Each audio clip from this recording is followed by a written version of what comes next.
Vale. Y continúo con lo que estábamos el otro día, que eran los modelos posibilistas. En concreto, lo que vamos a ver hoy esencialmente, que ya empecé el otro día, era los sistemas difusos o fuzzy systems. Recuerdo que los sistemas difusos respondían a la necesidad de modelizar la imprecisión en el lenguaje, sobre todo. Así como teníamos para este tipo de sistemas, por ejemplo, la aproximación empírica, os recuerdo, Maysin, que lo que hacía era un grado de certitud o de creencia en el intervalo -1, 1. Luego, sistemas probabilistas o probabilísticos. Estos eran prospector modificado, los ejemplos, y las redes bayesianas.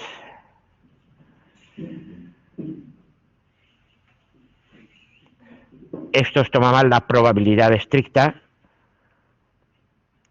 con su formulación matemática correcta, que como sabéis es un número entre 0 y 1 siempre. Y ahora los sistemas difusos, también llamados posibilistas.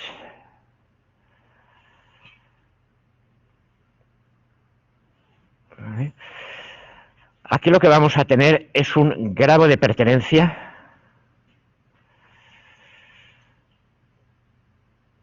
de un elemento a un conjunto, también en el intervalo 0,1, aunque repito, no es una probabilidad. El ejemplo que estábamos viendo el otro día era, quiero recordar, por ejemplo, la temperatura, ¿vale? Medimos temperatura, lo primero de todo, un conjunto difuso viene definido por una función de pertenencia F, y esa función de pertenencia vimos que se había de graficar en una gráfica donde aquí en abscisas siempre tenemos un valor medible de alguna magnitud física que podamos medir, y aquí teníamos siempre el grado de pertenencia que iba en el intervalo 0,1. Ese valor medible, ¿cuál es? Lo que corresponda a la magnitud que califica al conjunto que estamos intentando construir, ¿vale? Los conjuntos difusos se construyen, lo primero de todo se construyen, o sea, los construye el que está haciendo el sistema directamente.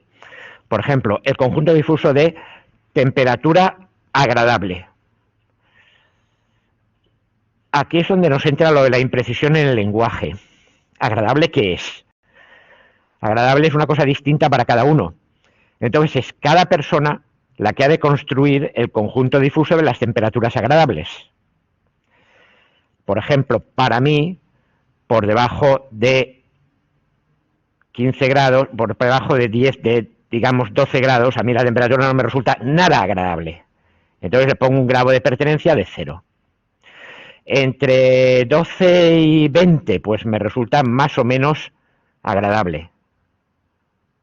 Entonces aquí pondría esto y aquí pondría un 20. Entre 20 y 27 o 28, porque yo en particular soy más bien friolero, pues, ¿vale? Y a partir de aquí, a partir de 40, vuelve a no resultarme nada agradable la temperatura, ¿vale? Así que esta es la gráfica que yo personalmente construyo para lo que considero una temperatura agradable, donde digo que temperaturas por debajo de 12 grados tienen una función de pertenencia de 0 al conjunto de agradables. Entre 12 y 20, pues va cambiando linealmente, entre 0 y 1. Entre 20 y 28 lo considero absolutamente agradable, con grado de pertenencia 1, y a partir de ahí entre 28 y 40 pues vuelvo a disminuir, ¿vale? Entonces repito, aquí en abscisas va el valor medible que depende de la magnitud que estamos. Por ejemplo, hablamos el otro día de los coches rápidos en el ejemplo, de las temperaturas agradables, ahí se puede poner cualquier conjunto que sea necesario para hacer luego hechos y reglas con él.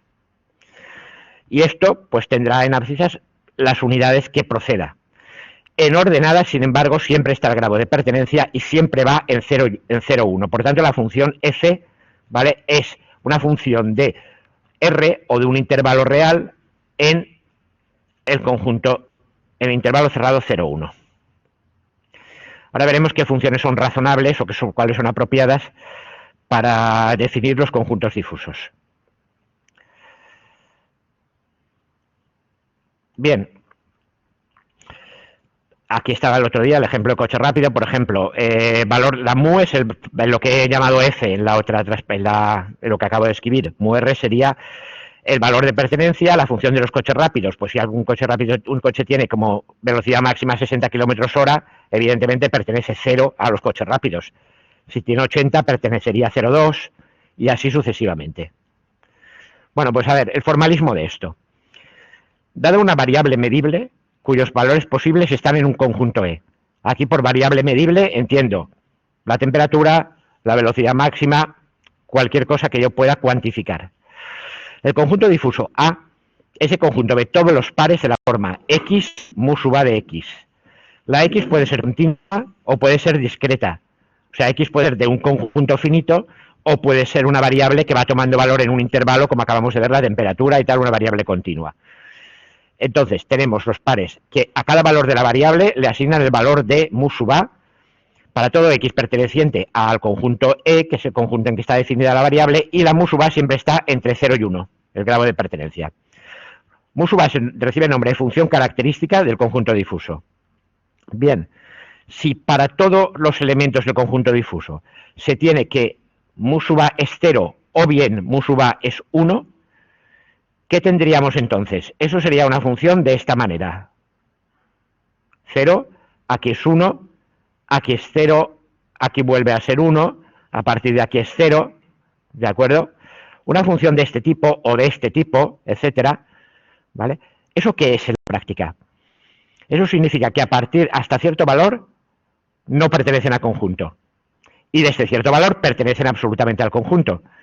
Eso es la noción clásica de conjuntos de toda la vida, donde tú tenías que un elemento X pertenece al conjunto C o bien X no pertenece al conjunto C. Simplemente. Entonces, en la axiomática de conjuntos de toda la vida, yo tenía una colección de objetos que pertenecían o no pertenecían al conjunto. Eso es un caso particular de conjunto difuso que tiene valores únicamente, no en 0,1, sino o 0 o 1 para cada elemento. Y eso es lo que se llama en inglés crisp set en este conjunto, que es el conjunto rígido o lo que queráis, pero que es el conjunto de toda la vida, el de la axiomática de la teoría de conjuntos.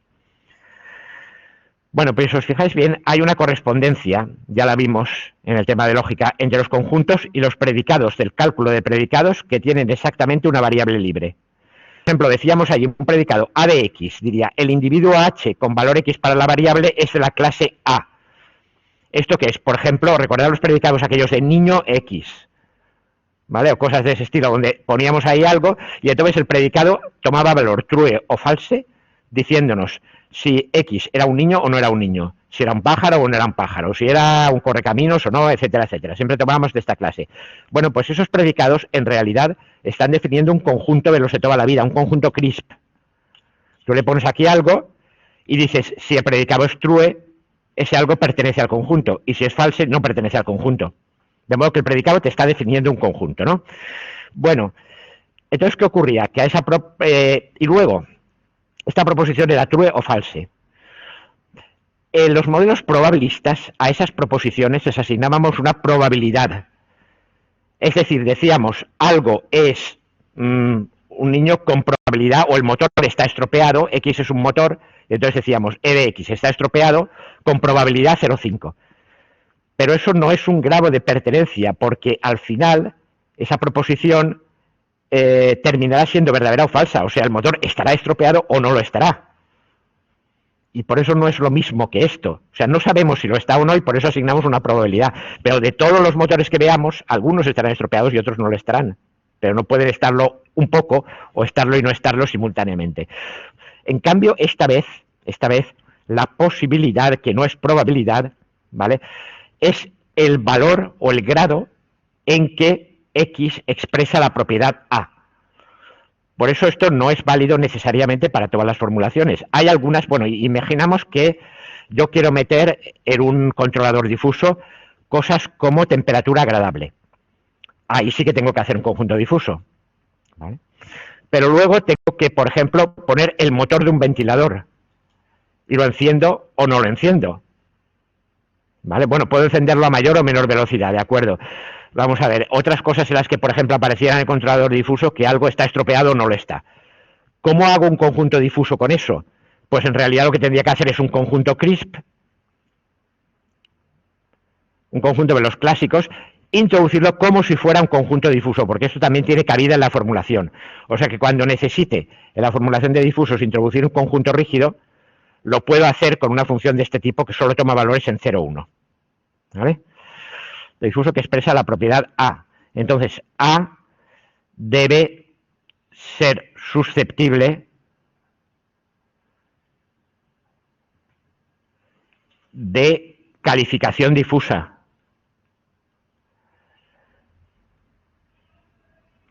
Por ejemplo, agradable, desagradable, etcétera, etcétera.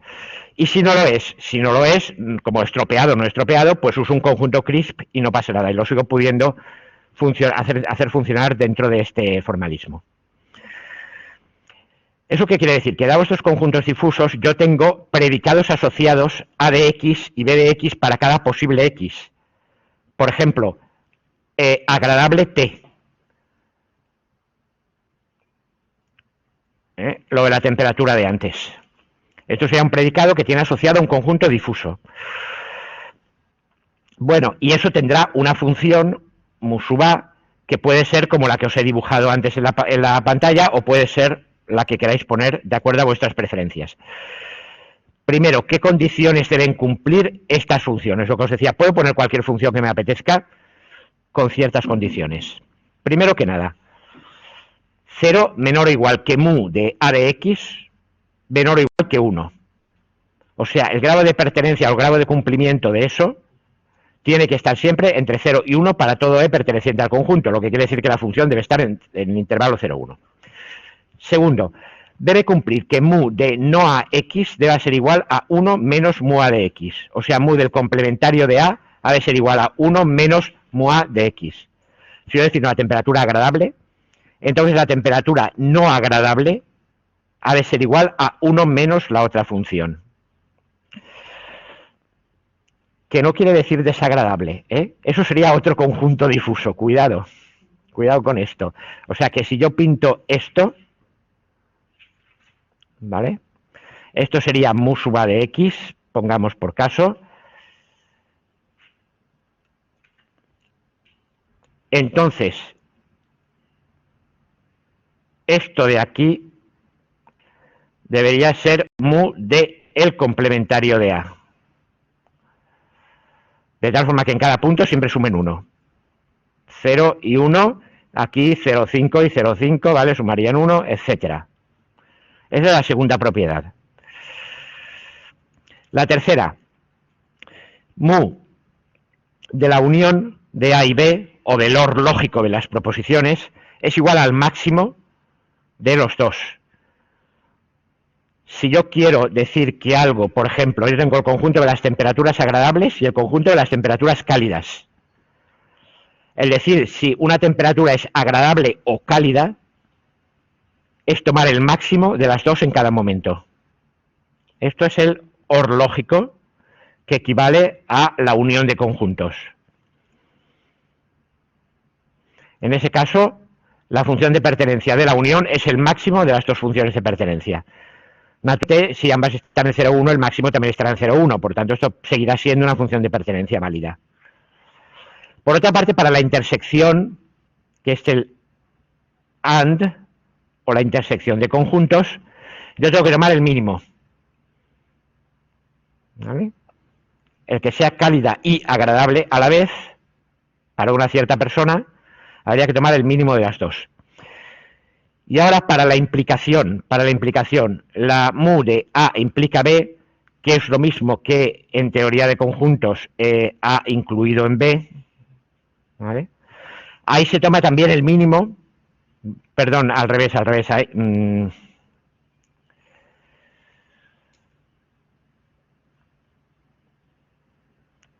es no A incluye a B, sino A incluido en B, ¿vale? Se toma el mínimo y también puede usarse el producto. Dime. Eso de la intersección de A para X y B para X, Sí. porque es el mismo sujeto, pero si fuese A para X y B para Y, sería multiplicar las funciones. No puedes definir. Bueno, pregunta a vuestro compañero para los de casa que qué pasaría si en lugar de aquí, por ejemplo, AX y BX tuviera AX y BY, ¿vale? Es que entonces estás definiendo un conjunto difuso sobre dos soportes diferentes. Vamos a ver, las proposiciones están definidas sobre conjunto E, que es el conjunto soporte de las proposiciones. Por definición, cuando tú haces intersección o unión, tienes que estar definido sobre el mismo soporte. No puede darse que estén en conjuntos distintos cada uno. Por ejemplo, estás definiendo temperatura, si estás hablando de temperatura, calidad y flujo de aire fuerte, por ejemplo, no puedes formar un conjunto difuso porque no tienes la misma variable. ¿Vale? Podrías, en todo caso, en otras formulaciones, hacer el producto cartesiano de los dos y hacer un conjunto difuso sobre el producto cartesiano. O sea, sobre todos los pares ordenados de temperatura-viento. Eso sí se podría. No, no se puede, no.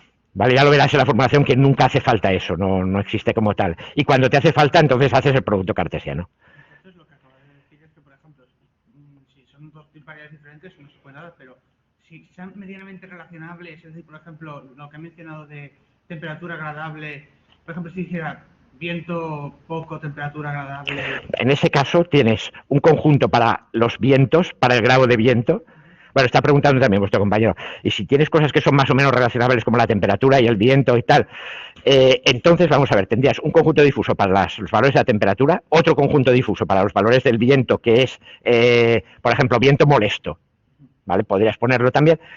Y si lo que quieres es considerar simultáneamente, entonces o bien te aparecerían como lisas en una regla, ahora lo veremos, o bien te haces el producto cartesiano de todas las temperaturas con todos los vientos. Y entonces tendrías pares de valores temperatura, velocidad del viento, y a cada par le haces un conjunto difuso de agradable, desagradable o lo que tú quieras.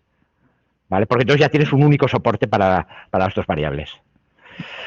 Luego, entonces, la implicación, decía, es el mínimo de ambas y alternativamente también puede usarse el producto, depende de las formulaciones. Tanto para la implicación, tanto usar el mínimo como el producto es válido para cumplir las propiedades mínimas que esto necesita. De nuevo, notad que esta medida es una posibilidad, no una probabilidad. ¿Por qué? Porque, por ejemplo, para cierto valor de la variable, la suma de posibilidades de pertenencia a todos los conjuntos difusos a los que puede pertenecer no tiene que ser necesariamente uno, como sí que lo es en términos de probabilidad. A ver, ¿cómo elijo las funciones estas? Pues estos son ejemplos de funciones razonables que se suelen escoger para estas cosas. Por ejemplo, aquí funciones discriminatorias en caso extremo. Esto de aquí, ¿vale? Por ejemplo, que es, pues aquí es 0 grado de pertenencia, luego por aquí es 1 y en medio voy variando linealmente.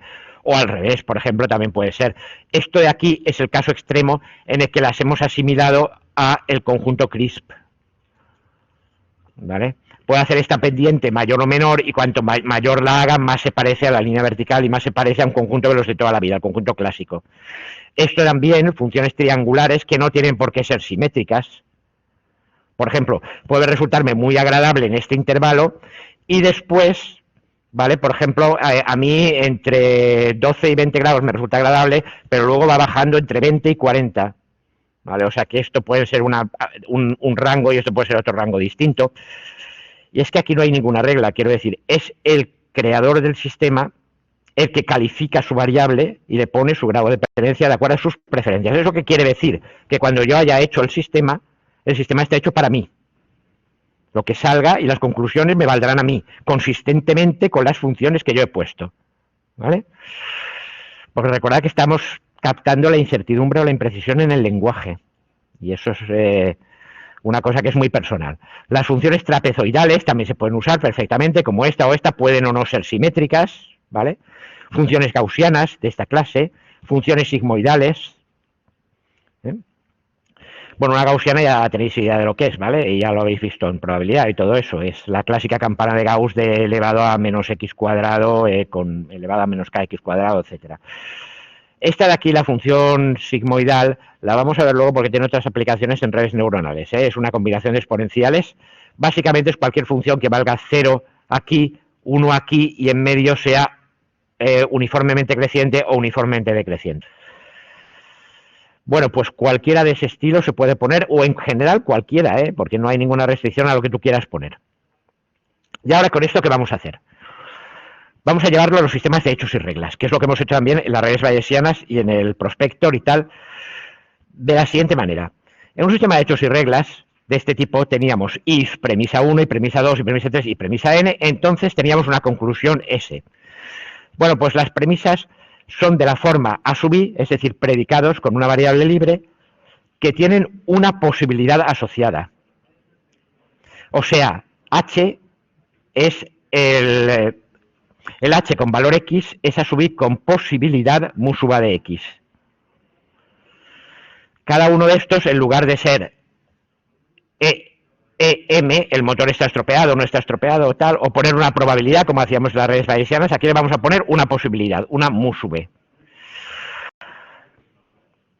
Está permitido poner, bueno, conclusión, lo mismo, una conclusión con un valor S aquí, ¿vale? Primero que nada, como en todos los sistemas de hechos y reglas, y en esto no se diferencia porque esto...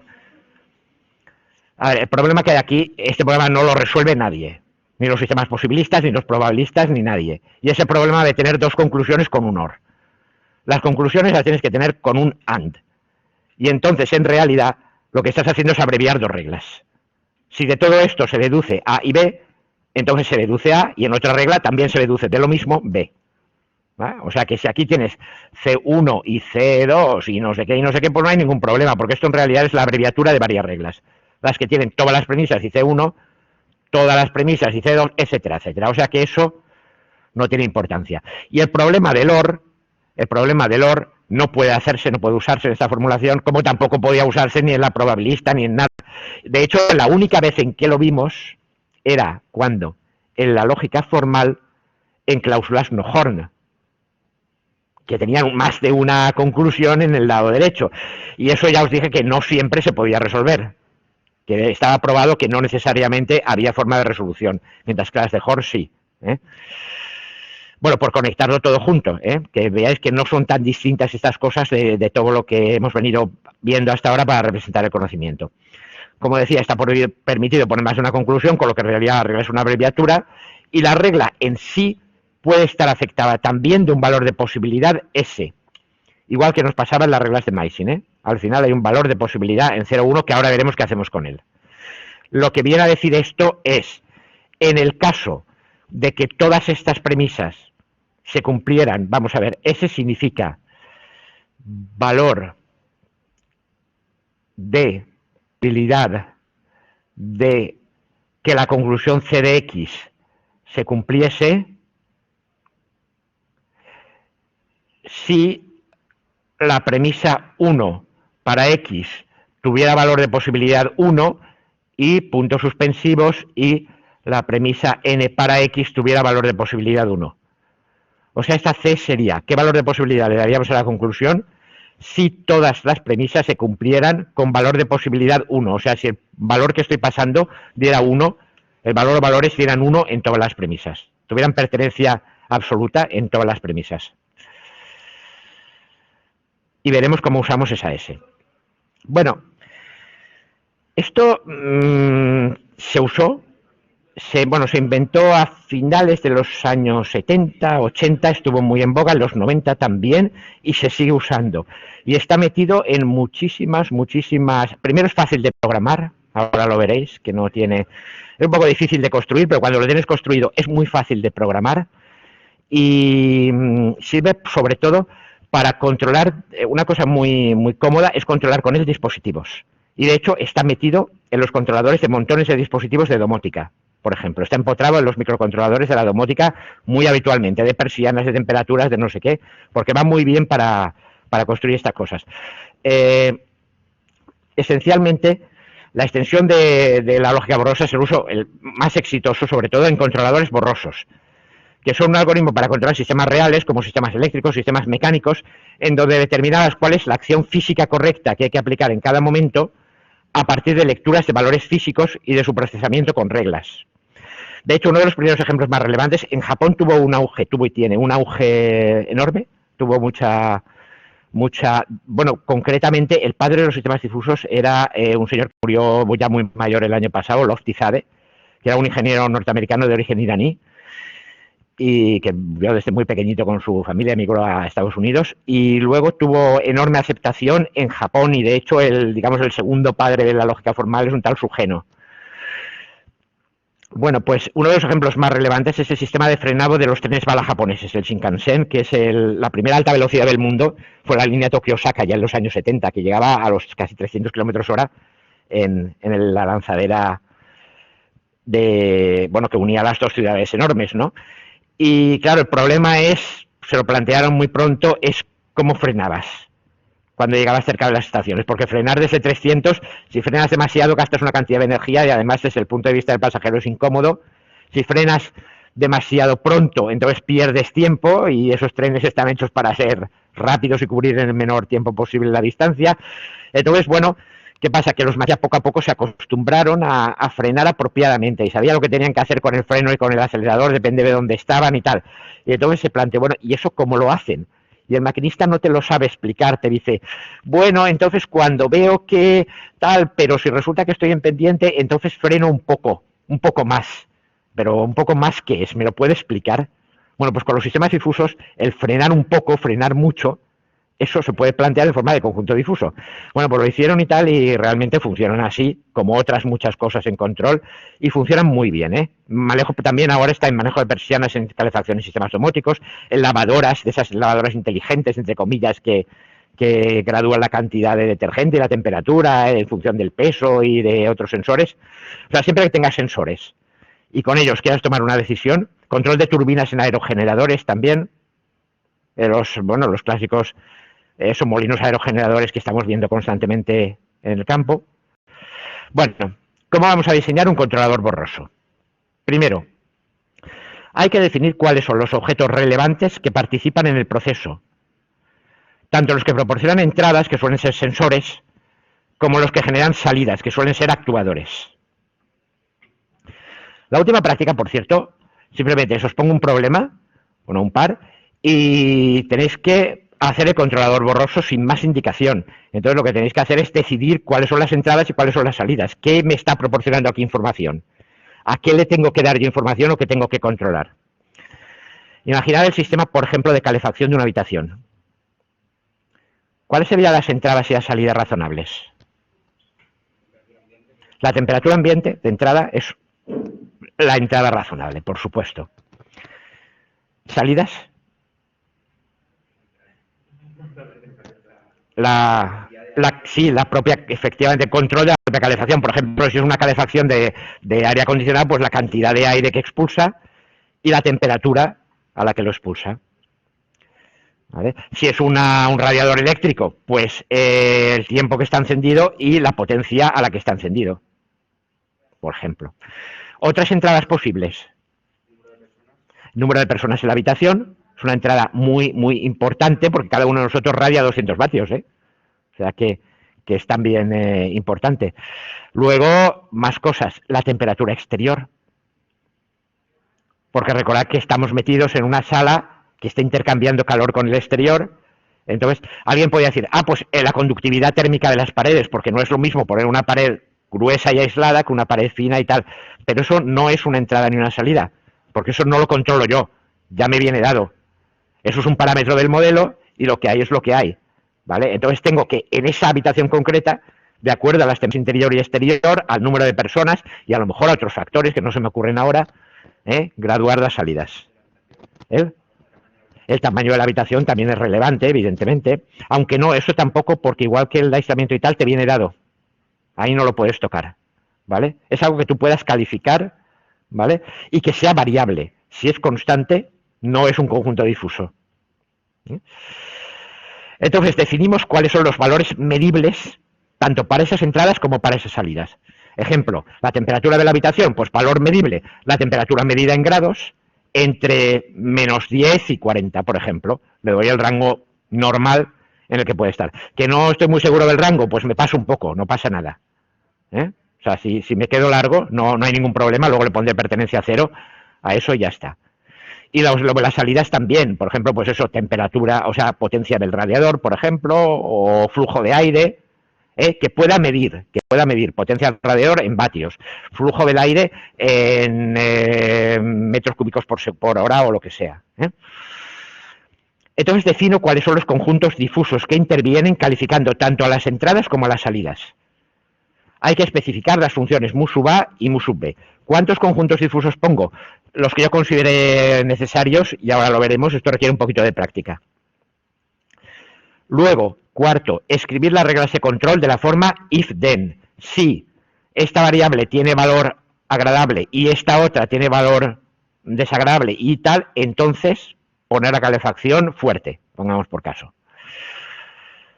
Y así sucesivamente. Y luego, la regla yo le tengo que dar una posibilidad S, que es la posibilidad esa que os he dicho, de que se diera esa salida si todas las entradas se dieran con posibilidad 1. Esto para diseñarlo. Y ahora para usarlo. Para usarlo hay que funcionar en bucle infinito, todo el tiempo. Mido los valores actuales de cada variable. La temperatura exterior, la temperatura interior, el número de personas, no sé qué. Determino el grado de pertenencia a cada uno de los conjuntos difusos que yo he hecho. Por ejemplo, temperatura agradable, temperatura cálida, temperatura fría. Determino en qué grado pertenece la temperatura actual a cada uno de esos conjuntos. Luego veo qué reglas son aplicables y las aplico.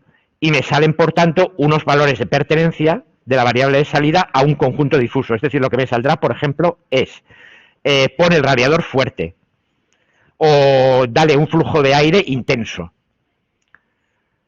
Pero claro, ¿qué pasa ahí? ¿Qué problema tengo ahora? Que las personas hemos hecho las reglas pensando en esos conjuntos difusos. Si la temperatura es agradable, entonces el flujo de aire es medio. Si la temperatura es muy, el flujo de aire es intenso. ¿Vale? Entonces, primero hay que hacerle entender al sistema qué significa agradable, y para eso tengo la función de pertenencia a conjunto difuso agradable, y hay que hacerle saber también qué significa intenso, porque yo no le puedo ir a un radiador y decirle, ponte muy fuerte. ¿Cómo que muy fuerte? ¿Eso cuántos vatios son?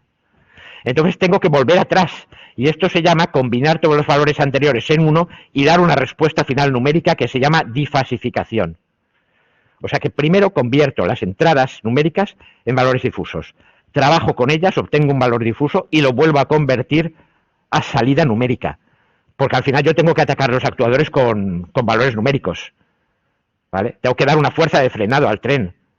O una intensidad en el pedal. Tengo que dar un flujo de calor. Tengo que dar unos vatios al radiador. ¿Vale? No puedo decirle ponte fuerte. Y entonces envía eso al actuador para que ejecute la orden. Es decir, que aquí tenemos dos pasos de fusificación y defusificación, que nunca he sabido cómo traducir correctamente al castellano. Borrosificación, desborrosificación o lo que sea. ¿El? Más eficiente decir aclarar. ¿Aclarar? Pues sí, lo contrario a emborronar, sí, emborronamiento y aclaramiento, quizá, no es mala idea. Esto todavía no lo han introducido en el diccionario de la RAE, así que... Ejemplo, bueno, pues vamos a ver un ejemplo de controlador borroso para que veáis cómo se hace. Entonces lo que voy a hacer es ver este ejemplo, resolverlo completamente y luego hacer dos problemas más completos. A ver, en Estados Unidos, por ejemplo, el acceso a las autopistas se regula por semáforos. No es por aquí como aquí con carriles de aceleración, sino que le ponen un semáforo a la autopista, que es el sistema que llaman off-ramp metering, y el semáforo cambia sus tiempos de rojo y verde en función del estado de la autopista. O sea, se pone cierto tiempo en rojo y luego cierto tiempo en verde. Y no hay un periodo fijo, O sea... puedes estar no sé cuánto tiempo en rojo, no sé cuánto tiempo en verde, y luego el siguiente ciclo, pues, no tiene por qué ser en total igual, O sea que la suma de rojo y verde no tiene por qué ser constante. El estado se establece a partir de la densidad de tráfico, que es el promedio del número de vehículos que ocupan una longitud de autopista dada. O sea, tú tienes aquí una longitud de autopista y dices, a ver, ¿cuántos vehículos tengo ahí dentro? Desde 0 hasta todos los que caben. ¿Vale? Eso sería densidad entre 0 y 1, digamos. y luego también la velocidad media de los vehículos que están circulando. Ambas cosas las puedo medir, bien sea con cámaras de tráfico o con sensores de presión o sensores magnéticos en la calzada. Habéis visto que a veces se cruza la calzada con un cable y tal, que lo pasan los coches. Eso es un sensor magnético que cuando pasa el coche pues sabe qué ha pasado. Y va contando el número de coches. Y claro, la velocidad también la puedes contar, evidentemente, por la diferencia entre el paso de de las ruedas delanteras y las traseras, por ejemplo. Luego con cámaras de tráfico también hay muchas cosas hechas desde hace muchos años, que se ve la densidad de tráfico, localizan un coche más o menos y te cuentan los números de coches, o te los siguen y luego te ponen la multa, ¿vale? En fin, esas cosas.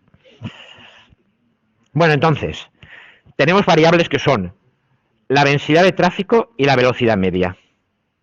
Con esas dos variables, de entrada, queremos determinar el tiempo que el semáforo pasa en rojo y el tiempo que pasa en verde. Ese es el resultado. Y el objetivo es que la autopista no se colapse ni tampoco se reduzca inaceptablemente la velocidad media de circulación. A ver, perdona que apague el teléfono.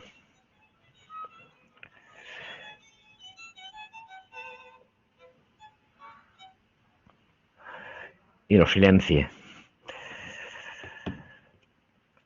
Entonces, vale, tenemos aquí los coches circulando. Objetos relevantes. Objetos relevantes tenemos, primero, el sensor de densidad de tráfico. Segunda, el sensor de velocidad media del tráfico. El actuador que pone el semáforo en rojo y el actuador que pone el semáforo en verde. En principio, ¿veis algo más por aquí? Yo no veo más objetos relevantes aquí que puedan alterar de alguna manera o que puedan medir el funcionamiento, que puedan alterar el funcionamiento del sistema. Entonces, ¿qué variables relevantes tenemos? Las que miden estos sensores.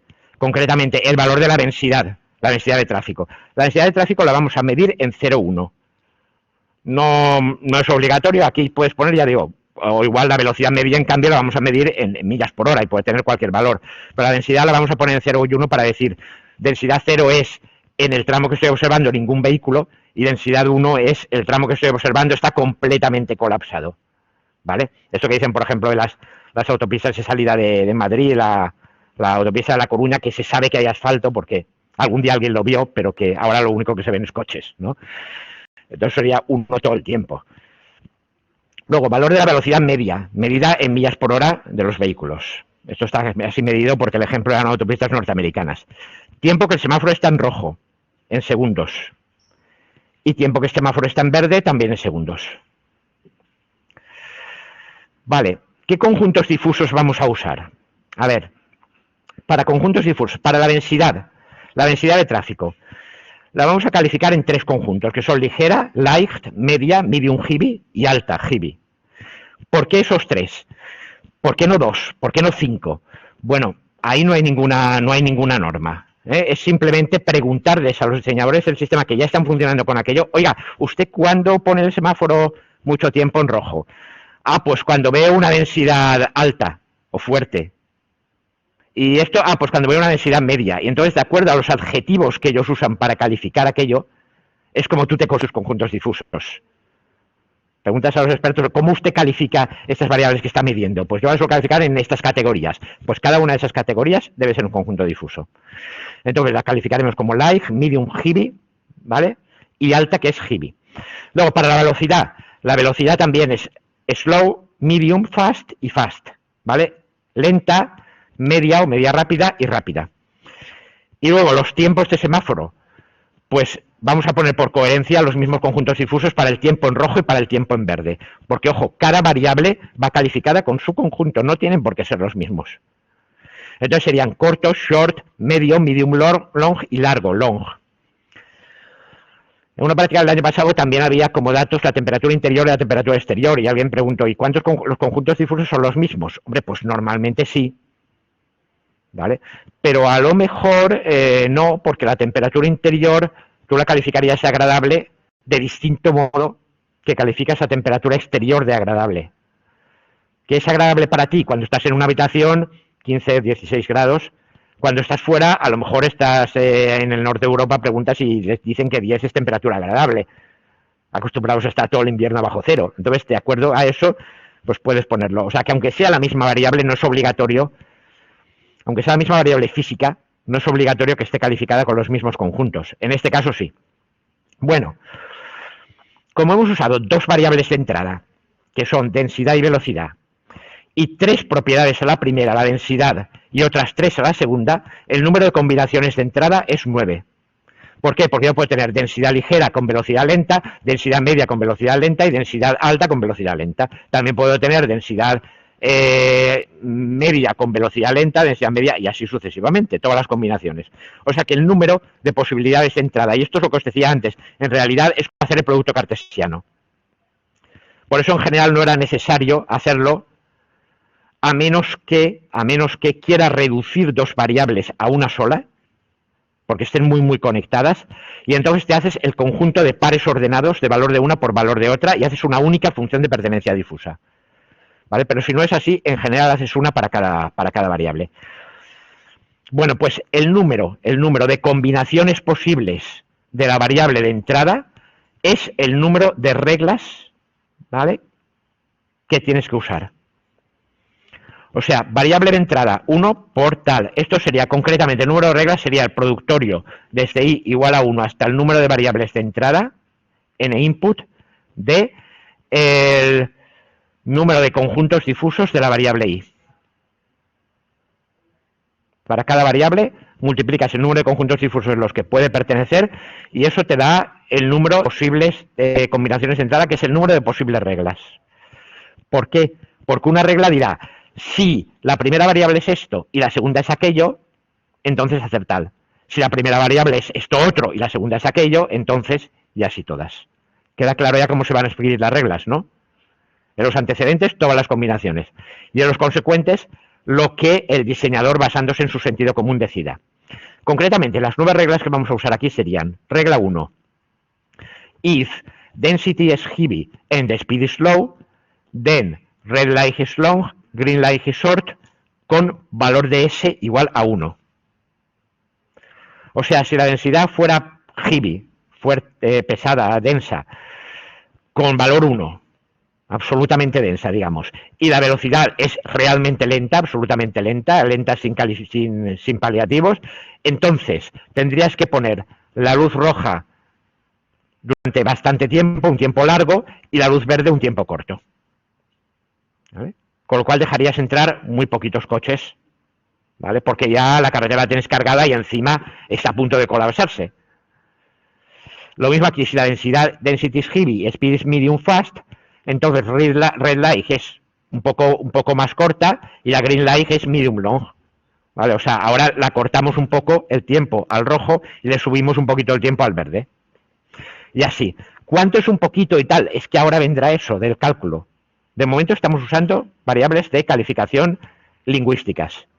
Lo mismo con las otras reglas, ¿vale? Echadles un vistazo y veréis cómo más o menos tienen sentido. ¿De dónde he sacado esto? De preguntarle al que tiene experiencia en hacer estas cosas. Oiga, ¿y usted cuando le pasa esto y le pasa aquello, usted qué es lo que hace? Ah, yo le pongo esto más rato y lo otro lo bajo, lo pongo menos rato. Y no te tiene que decir lo pongo no sé cuántos segundos, porque la gente no hace eso. Es como el conductor del tren. Ah, pues piso muy fuerte el pedal de freno, que es muy fuerte. Usted dígame muy fuerte que yo ya sabré. ¿Vale? Esa es la idea de poder construir controladores difusos así. Y ahora, también desde el sentido común, tengo que establecer las funciones de pertenencia para convertir los valores numéricos en elementos de esto. En elementos del conjunto difuso, que las reglas pueden hacer encajar en sus condiciones. Solo encajan reglas cuyas condiciones tengan todas valor de pertenencia no nulo para la entrada. O sea, que mu sub c sea distinto de 0 y mu sub c2 sea distinto de 0. Vale, a ver, ¿cómo funciona aquí? Densidad de tráfico. Ojo, he dicho que tenía tres posibilidades, luego tengo que hacerme tres conjuntos difusos.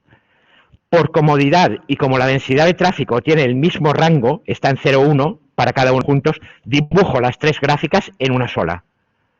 Y he decidido dibujarlas con colores. Pero en principio tendría que hacer tres gráficas distintas. Entonces, si un conjunto difuso, vale, una misma variable tiene varios conjuntos difusos que la califican, es cómodo dibujar las gráficas de los conjuntos difusos sobre la misma. ¿Por qué? Porque ¿qué ocurre? ¿Por qué las puedo dibujar sobre la misma? Porque el rango de variación es el mismo, la variable es la que es, Y este rango ya sabéis que siempre es 0,1, así que eso no tiene más. Vale, entonces he dibujado en rojo la densidad light, ligera. ¿Vale? ¿Cuándo digo que la carretera está, ligera de densidad? Pues entre densidad de 0 y 0,1, cuando menos el 10% de la calzada está cubierta con coches, eso es claramente densidad baja. Entre 0,1 y 0,3, pues va siendo una densidad cada vez menos ligera. Y a partir de 0,3 ya digo que no es ligera en absoluto. ¿Vale? Luego la densidad medium heavy. Por debajo de 0,1, pues eso no es medium. Entre 0,1 y 0,3 va siendo cada vez más medium. 0,3 considero que es de verdad densidad media. Y luego a partir de ahí, de 0,3 a 0,5, voy bajando. ¿Vale? En 0,5, 0. Para medium heavy. Ah, aquí dices, bueno, no, 0, vale. 0,2. El valor de la pertenencia a light es 0. A medium heavy también comienza a ser 0. ¿Vale? Sí, cuando... No, fijaros que en realidad, o sea, este triángulo azul en realidad es esto. A ver.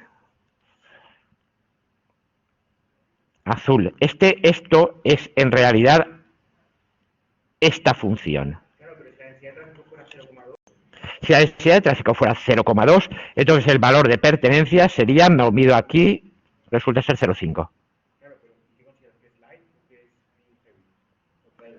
No, es medium heavy con valor de pertenencia 0,5. O sea, pertenece en grado de 0,5 al conjunto de las densidades medias. Esa es la idea de los conjuntos difusos, ¿vale? Tú no dices pertenece o no pertenece.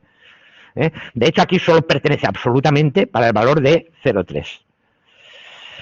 Aquí, en heavy, lo mismo. Por debajo de 0,3 considero que no pertenece en absoluto. Entre 0,3 y 0,5 considero que va perteneciendo cada vez más. Y a partir de 0,5 considero que puedo decir que absolutamente es densidad pesada. Que más de la mitad de la calzada está ocupada por esto. Entonces, ¿esto qué hace? Traduce al lenguaje numérico esos calificativos, digamos, humanos, que la gente le pone como moderado, poco, ligero, agradable, etcétera, etcétera. Al final te lo tiene que traducir a un valor numérico. Claro, ¿cómo se ponen estas funciones? Le preguntas también a la persona, oiga, si hubiera una temperatura de no sé cuántos grados, ¿usted qué consideraría que es esto? ¿Agradable? Ah, sí, absolutamente agradable. ¿Y si hubiera una temperatura de 10 grados? Oh, eso, bueno, no es muy agradable. 0,5, ¿le parece el 50% agradable? Vale, sí, lo pone.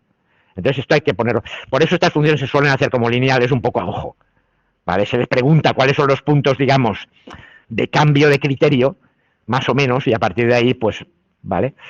Bueno, pues aquí lo mismo, velocidad media baja. Vale, la velocidad en millas por hora, entre 0 y 50 millas por hora. Eso creo que son 90 kilómetros hora o una cosa así, no me acuerdo. Que eso ya en las autopistas norteamericanas parece ser que se considera rápido. Entonces, slow, vale, ¿qué es slow? ¿Qué es lento?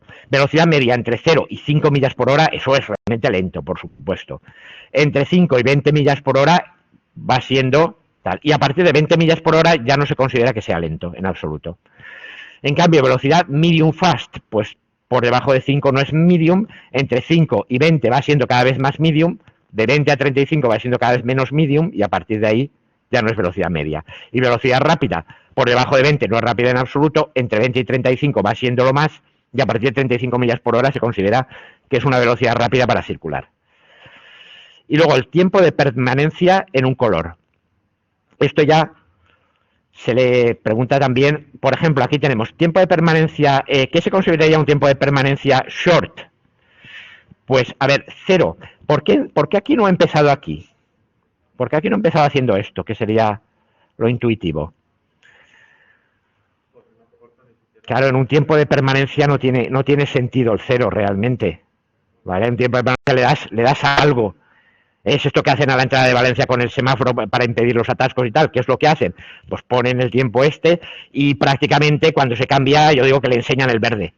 Básicamente, te dejan pasar un par de coches y enseguida vuelven a cerrar. Pero 0,0 no puede ser. ¿Vale? Entonces, por eso esto va subiendo desde 0 hasta aquí. Tiempo corto es un poquito, 0,05 hasta 2 segundos. Y a partir de ahí, hasta 6, ¿vale? Se considera tiempo corto. Y a partir de ahí, si estás más de 6 segundos en un estado, eso no es tiempo corto. De ninguna manera. Medium long, pues entre 0 y 2, entre 2 y 4, 4 y 10 y así. Y luego long, 6 hasta 10 y ahora sí, a partir de ahí es long, porque el tiempo lo puedes dejar en ese estado todo lo que quieras. Y eso desde luego lo calificarías como largo. De hecho, quizá podrías hacer otro conjunto que sería inaceptable. ¿Vale? Que tendrías algo de este estilo. A partir de aquí, consideras que eso es absolutamente inaceptable. Pero claro, cuénteselo al ayuntamiento, ¿no? Bien, ya tenemos esto. Y ahora, ¿cómo usamos el controlador? Entonces, primero, tengo los conjuntos, preguntándole a la gente cómo califica sus variables. Tengo las reglas, 9 posibilidades. Tengo las funciones de pertenencia, que las he hecho también preguntando a las personas que hacen esto. ¿Y ahora cómo lo uso? Bueno, pues bucle abierto. Mido, aplico reglas, obtengo valor. En cierto instante, supongamos que los valores leídos por los sensores fueran 0,35 de densidad y 17 millas por hora de velocidad media. Esto me lo ha dado el sensor o la cámara de tráfico. Lo leo. Y ahora aplico los valores de pertenencia a cada conjunto. Por ejemplo, con densidad de 0,35. La densidad de 0,35 puede pertenecer a 3 conjuntos. Así que para cada uno de ellos tengo que ver qué valor da. Vamos a ver, 0,35 para light. A ver, me voy, densidad light. Aquí. 0,35, está por aquí. ¿Qué valor tiene la gráfica roja? 0. Es este 0 de aquí. Densidad medium heavy, 0,35, ¿qué es esto? En densidad medium heavy, lo miro, ¿y qué me da? Me da 0,75. Ah, ¿cómo sé que es 0,75? Ahí es donde tenéis el problema. Ahí es donde tenéis el problema. ¿Cómo habría que saberlo? A ver. Claro, claro. Entonces, ¿qué pasa? Que pasa por 0,31 y pasa por 0,50. Recta que pasa por 2 puntos, ecuación de la recta que pasa por 2 puntos, le pongo el 0,35 y me da 0,75. Sencillo. Excepto en que no os acordáis de la ecuación de la recta ni de la recta que pasa por 2 puntos. Vale. A ver, alternativamente, como estos suelen ser triángulos, ¿vale? Si yo sé esta altura y sé esta anchura, ¿vale? Y ahora quiero obtener el valor, por ejemplo, aquí. Me doy cuenta de que... Ay, perdona.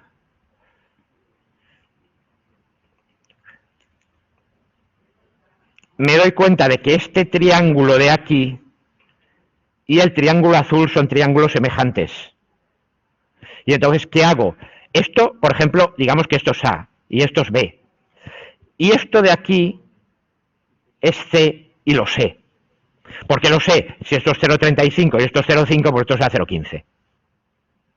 ¿Vale? Sé esto, la diferencia está claro que es. Y esto lo voy a llamar D. Entonces, ¿qué pasa? A partido B igual a C partido D y despejo. ¿Vale? O sea que lo hacéis siempre por triángulos semejantes mirando lo que conocéis y lo que os falta. Os faltará un cateto vertical del triángulo y tendréis el otro triángulo, tendréis los dos. Y ya está. Se puede hacer como queráis, A partido B o bien B partido A igual a D partido C o lo que queráis. Y ahora la D la obtengo como C por B partido por A y ya está. Entonces la forma normal de hacerlo es esto, es dibujando ahí y viendo un poco, en lugar de hacer la ecuación de la recta que pasa por 2 puntos. ¿Vale? Y si esta función en vez de ser esto, que es una tal, fuese una sigmoidal, entonces tendrías que tener la ecuación de la sigmoidal y sustituir el valor de x, ahí no hay otra. ¿Vale? Bueno, ahora haremos alguno. Entonces esto da 0,75. Aquí a 0,35. 0,35.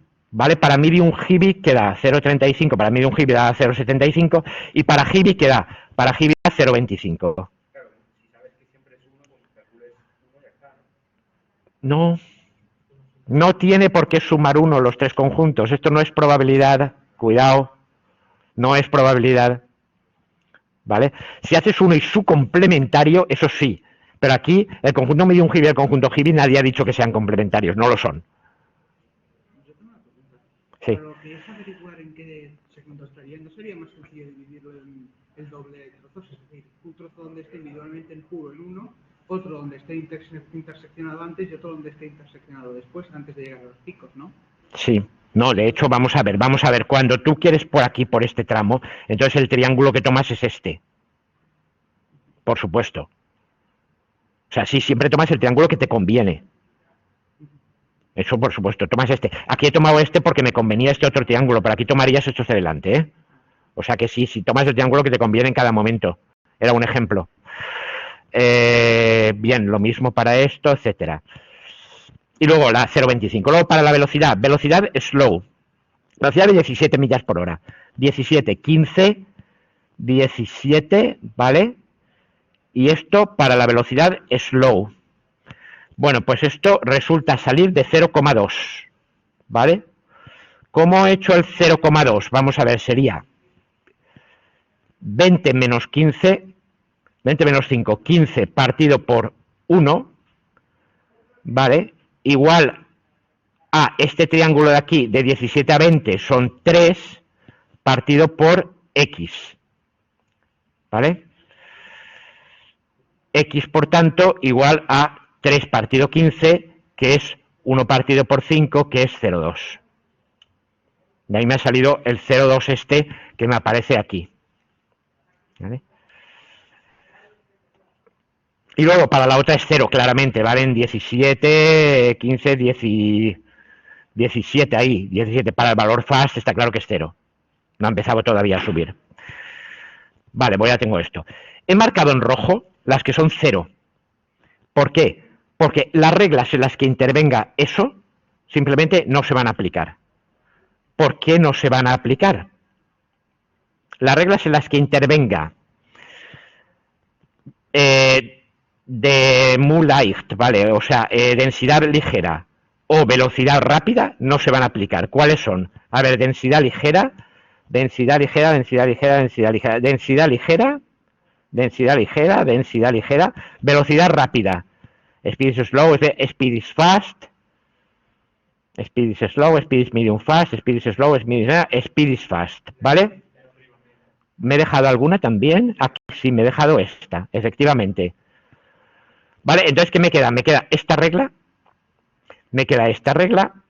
esta y esta, ¿vale? Tengo 4 reglas que puedo aplicar. ¿Por qué las demás no las puedo aplicar? Recordad, ¿cómo se obtenía el valor de certitud? En una AND, en un AND, el mínimo. El mínimo resulta ser 0, pues entonces nada. Esa regla no se va a aplicar. ¿Vale? Entonces, de todas las reglas, primero, ahora, hay que seleccionar aquellas que se van a aplicar, que son aquellas en las que, ¿vale? De entrada, no son aplicables todas las reglas en las que intervengan cualquiera de estas causas en alguno de los antecedentes. ¿Por qué? Los antecedentes se combinaban con un AND lógico. Con que haya una que sea 0, ya se ha cargado la regla. Esto ocurre en las reglas 7, 8 y 9 por la condición sobre la densidad, 3, 6 y 9 por la condición sobre la velocidad. Puede haber alguna que incluso por las dos condiciones, ¿vale? No se aplique por ninguna de las dos, pues más aún. En cualquier caso, nos quedan las reglas que quedan son la 1, la 2, la 4 y la 5. Cada una de estas reglas nos da una cláusula sobre el tiempo en rojo y otra cláusula sobre el tiempo en verde. Aplicación de las reglas aplicables, 1, 2, 4 y 5. Red line is long y green line is short. Ambos con P, ¿qué es? P es el mínimo del mínimo de 0,25, 0,2 y 1, que es 0,2. A ver, este mínimo de aquí viene del AND. Regla 1, me voy para atrás. Regla 1, density is heavy and speed is slow. ¿Vale? Si era heavy con 0,25 y speed slow con 0,2, el mínimo es 0,25. Y ahora, ¿por qué aplico otra vez otro mínimo? Recordad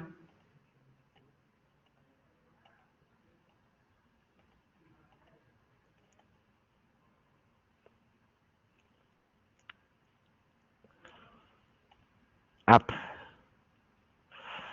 Razonamiento borroso, ¿dónde estaba esto? Sé si lo he visto antes, era el cuando he definido aquí,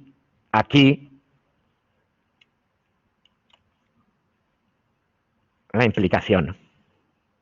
¿Vale? O sea que las premisas se combinan con un AND, luego hay que hacer el mínimo de valores de pertenencia. Después hay que hacer el mínimo entre el valor de pertenencia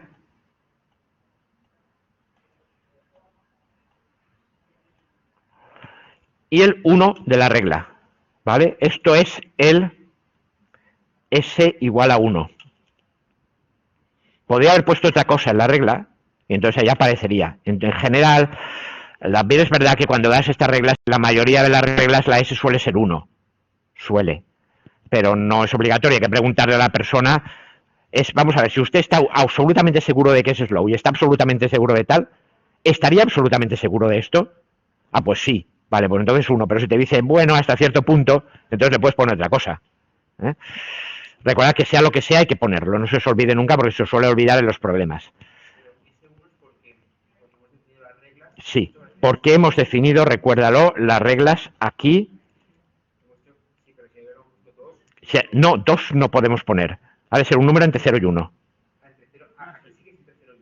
No, y en general, en todos los sitios, la pertenencia a un conjunto siempre está entre 0 y 1. Esto es la pertenencia al conjunto conclusión, supuesto que todos los elementos pertenecieran absolutamente con grado 1 a todos los conjuntos premisa. ¿Vale? Y eso también hay que preguntarlo, ya digo, generalmente suele ser 1, pero puede ser otra cosa. Lo hacemos, 0,2, 0,25 y tal. La regla tal, lo mismo, medium long y grid line con 0,25 y 0,8, el mínimo es 0,25 y el mínimo con 1, 0,25. Aquí un 0,75 y 0,2, mínimo 0,2 con tal, y aquí lo mismo. ¿Vale? Bueno. Si la pertenencia está entre 0 y 1, los valores que hemos sacado de 0,2, 0,2, siempre van a ser menores que 1, ¿no? Claro, claro. Entonces, ese mínimo siempre está, o sea, siempre... El mínimo de números menores que 1 siempre es también menor que 1. Claro, esto es consistente. O sea, pregunta a vuestro compañero si la pertenencia siempre está entre 0 y 1. Entonces, esos valores que hemos sacado siempre están entre 0 y 1. Sí, deben. Y si no, pensad que os habéis equivocado en el problema. Lo primero. Luego, al hacer el mínimo de números entre 0 y 1, claro que da un número entre 0 y 1, por supuesto. Y así se mantienen las pertenencias y la formulación resulta consistente todo el tiempo. Y como el número S está entre 0 y 1, también la pertenencia al conjunto de la conclusión está entre 0 y 1, porque sigue siendo un conjunto difuso. ¿Vale? Bien, ya lo tengo. Ahora, entonces, pues eso, recordemos que mu de A y B es el mínimo de mu A y mu B. El otro mínimo también resulta de la regla de combinación para la implicación, que era esta. Mu A B es el mínimo de mu A por mu B. Ojo, hay otras formulaciones que toman el producto aquí, ¿vale? Que toman esto como mu A por mu B. Si usaseis esas formulaciones sería 0,25 y 0,2, el mínimo es 0,2 multiplicado por 1, 0,2. Pero hay otras que en vez de tomar el mínimo lo multiplican. También está bien en la implicación. En el AND no, ¿eh? En el AND yo no he visto nunca jamás que se tome otra cosa que no sea el mínimo. Y en el OR siempre se toma el máximo. Pero en la implicación hay dos posibilidades, hay dos formas de hacerlo y las dos son válidas. Vale, ya tenemos entonces las 4 reglas aplicadas. Y ahora me dice, bueno, la regla 1, ¿cuál es la conclusión, por cierto, de la regla 1? La regla 1 me dice que el red light, bueno, la regla 1 en realidad son 2 reglas, una para red y tal. La regla 1 me dice que red light is long. La regla 4 que red light es medium long. ¿Cuáles estaba aplicando? A ver que recuerde, era la 1, las reglas eran 1, 2, 4 y 5, ¿no? 1, 2, 4 y 5. Pues aquí tenemos un problema, porque la regla 1 dice que debería ponerlo en long, con cierto grado de pertenencia. La regla 2 que debería ponerlo en medium long, también con cierto grado. La regla 4 con medium long y la regla 5 con short. O sea que no están de acuerdo entre ellas. ¿Qué le digo al controlador? ¿Qué le digo a la luz roja? ¿Cuánto tiempo la pongo? Ahora es cuando viene la fase de defusificación, o sea, de combinar todos esos resultados para dar un único resultado. Entonces, ¿qué se hace? Para cada regla se corta la función de pertenencia por el valor de la posibilidad resultante. Se halla el centroide del área resultante y se promedia los resultados de todas las reglas que afectan a cada salida, sopesados por su posibilidad. ¿Qué quiere decir? Vamos a ver. La regla 1. Hemos dicho red light is long con posibilidad de 0,2. Pues nos vamos a la función de salida, ahora nos venimos aquí, a las funciones de salida. ¿Vale? y dice la función long, la cortamos en 0,2, la cortamos por aquí, ¿vale? Entonces, ¿qué nos queda? Nos queda esta función de aquí, ¿vale? Este trozo. Bueno, pues hay que hallar el centroide de ese trapecio, que estará, por ejemplo, por ahí. Luego con la otra, la de medium long. La de medium long. Tenemos que calcular el centroide del trapecio definido por la línea violeta. El centroide es el centroide, como se habla en física. O sea, si tú lo dibujases en una plancha, ¿cuál sería el punto en que se quedaría en equilibrio? ¿Vale? Si ya ahí tenéis otro problema, porque para el centroide hay que usar integrales. Pero hay manera de soslayar la cuestión, ¿vale? Entonces, el centroide de esto de aquí, ¿vale? Definido por esta línea violeta. Para ello necesitamos la coordenada X del punto Q. Tengo la coordenada de P, ¿cuál es? La coordenada de P ya la sé cuál es 6, 0, porque la función empezaba a subir en 6. La coordenada del punto S de aquí, ¿vale? También la tengo, es 10, 1. ¿Vale? Entonces el punto Q se halla por semejanza de estos dos triángulos, de este y de este. Y eso es muy fácil y vale 6,8. ¿Vale? Eso sí que lo veis, ¿no? Vamos a ver, 10 menos 8 son 2. 2 partido 1 sería igual a ver, este punto de aquí, que es el que quiero hallar, partido por 0,2. Esto de aquí es 0,2. Porque estoy cortando por 0,2. Esto de aquí es lo que no sé. Esto de aquí es 2 y esto de aquí es 1. 2 partido por 1 igual a 0,2 partido por lo que no sé. Y ese lo que no sé me sale 0,8, luego esta coordenada es 6,8. ¿Vale? Bueno, pues ya tenemos esa coordenada de ahí. Y entonces tengo el trapecio, que tiene de coordenadas 6, 0, 6,802, 20, 0 y 21. ¿Vale? Ya tengo las coordenadas de todos estos puntos. Ahora con eso me calcularé el centroide. ¿Ahora qué hago? Ahora me voy a la otra regla. ¿Vale? Bueno, ahora iré a la otra regla. Pero antes de seguir, ¿qué nos quedan? Al final nos quedan trapecios o trapezoides. ¿Cómo calculo el centroide de un trapecio o de un trapezoide? Primero que nada, o a veces nos quedan también, sí, bueno, puede quedarnos un triángulo, si cortásemos por uno, o puede quedarnos tal. Primero que nada, si la figura es simétrica, sea así o así, yo tengo esta área, ¿vale? Aquí, ¿dónde va a estar el centroide? Aquí, ¿dónde va a estar el centroide? Al medio. Claro, al medio, ¿vale? Directamente. Si la figura es simétrica, no calculéis nada. El centroide está al medio. Simétrica, ¿qué quiere decir? Que sube y baja con la misma pendiente, por un lado y por el otro. Sea un triángulo, sea un trapezoide, o un trapecio, me da lo mismo. Por tanto, si la figura es simétrica, directamente olvidaos de todo. Si la figura no es simétrica, empieza en X1, empieza en X1, 0, ¿vale? Y acaba en X2H.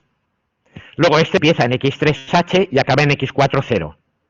¿Vale? Luego X1 y X2 son la coordenada en que empieza a subir y en que acaba de subir.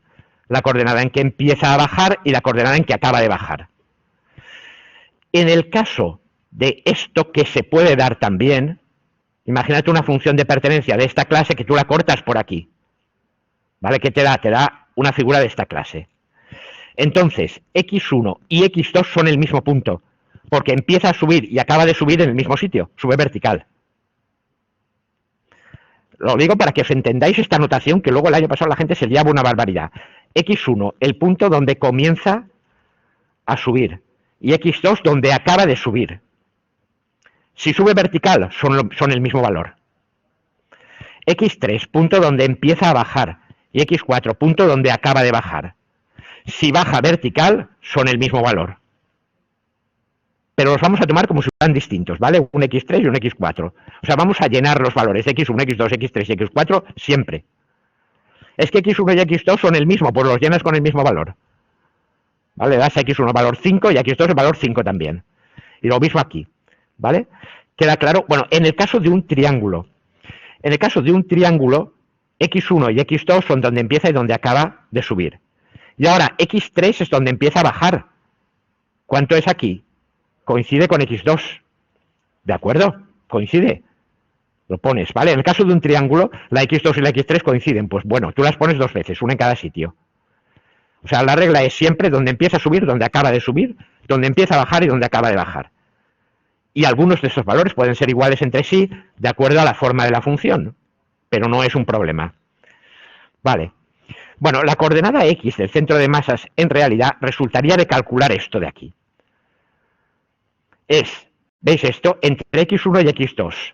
Esto es el triángulo, el centroide de este triángulo, que es la integral entre x1 y x2 de x por la recta que pasa por esos dos puntos por x diferencial de x, más la integral entre x2 y x3 de la recta que pasa por esos dos puntos por h diferencial de x por el valor h. Aquí es constante, ¿vale? Esta es la función. Esto es la función de la recta, esto es la función constante, esto es la función de la otra recta. Para calcular el centro de masas lo multiplico por la variable e integro. Esto ya no os acordáis de física, ¿vale? Pero el centroide era la integral de x por f de x diferencial de x. La f de x, la f aquí es una recta que sube, aquí es una constante y aquí es una recta que baja, que es esta de aquí. ¿Vale? Eso sale de la ecuación de la recta que pasa por dos puntos. Y eso dividido por el área total, que es la integral de la función. Esto es integral de tal partido por la integral de f de x. Bueno, y si lo es también, o sea, las fórmulas son fórmulas válidas. Más, si es simétrico no apliques fórmulas. Coge el medio y punto. Vale, repito, si es simétrico, cogéis el medio y punto. ¿El medio de cuál? ¿De los dos extremos más extremos o de los dos extremos? Me da lo mismo. El medio es el medio. Si es el medio, es el mismo, ¿vale? Entonces, si es simétrico, cogéis medio. Si no es simétrico, hay que hacer estas integrales. Se hacen las integrales y con santa paciencia, y si queréis os pongo las dos páginas de cálculos, me sale al final esta fórmula de aquí. ¿Vale? Esta fórmula es sb cuadrado menos pb menos sa cuadrado menos pa partido 3 sb menos sa, donde sa es la suma de x1 y x2, sb es la suma de x3 y x4, pa es la suma de x1 y x2, y pb el producto de x2, 1 y x2, y pb el producto de x3 y x4. Sí. No hace falta hacer la integral si te aprendes esta fórmula. Alguien me preguntó, ¿y si no me la aprendo qué? Pues nada, haces las integrales, ¿vale? No, depende de lo que te convence, ¿eh? O sea, hay gente que tiene más memoria, hay gente que tiene más habilidad matemática, o sea, que hacer lo que queráis, ¿vale? Bueno, vamos a ver. Cuidado a las fórmulas. Si x1 y x2 son iguales, entonces SA es 2x1, obviamente. Pero hay que ponerlos los dos, ¿eh? O sea, porque sean iguales no hay que dejar de ponerlo, hay que ponerlo dos veces. Y lo mismo aquí en el producto, o sea, sería x al cuadrado, ¿vale? Pues ya está, lo que salga. ¿Vale? Entonces, con cuidadito, veis esto, os ponéis los valores, mirando a ver cuáles, si alguno coincide, pues coincide, llenáis x1, x2, x3, x4, calculáis sus sumas y sus productos y aplicáis la fórmula esta de aquí. Y eso está la x del centro del trapezoide. Fijaros, por cierto, que no depende de h, de la altura a la que hayas cortado. Si lo razonáis con sentido común, veréis que donde te cae aquí no depende de la altura. Si aumentas la altura, la aumentas para todas las abscisas. O sea que te queda lo mismo, ¿eh? Bueno, pues nada, con esta fórmula tienes el centroide, que es el punto donde esa regla te diría que está el valor óptimo para mandar al controlador. ¿Puedes volver atrás un momento? Atrás, volvemos aquí. De aquí, yo me calculo esto y me dice que el centroide está, pues yo qué sé, un poco, no estará al medio, estará un poquito más hacia aquí.